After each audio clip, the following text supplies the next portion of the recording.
आजकल लड़के शादियों के नाम से डर क्यों रहे इतना? क्योंकि पहले जब शादियों की बात होती थी लड़कों के सामने तो वो बहुत एक्साइटेड हो जाते थे, और आजकल जब बात होती तो वो हमेशा यही सोचते हैं कि कहीं फंस तो नहीं जाऊंगा।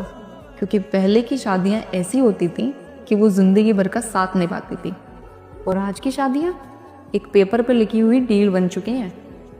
क्योंकि थोड़ी सी भी नोकझोंक होती है, लड़ाई झगड़ा होता है या कुछ भी होता है तो डायरेक्ट केस दर्ज हो जाता है, और गलती किसी की भी हो, चाहे लड़के की या लड़की की, लेकिन फंसता 90 या 99% लड़का ही है।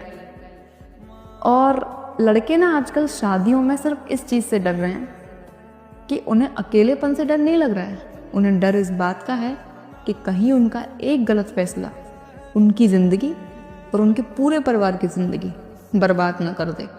क्योंकि ज़िंदगी सिर्फ उनकी बर्बाद नहीं होगी, उनके पूरे परिवार की भी होगी।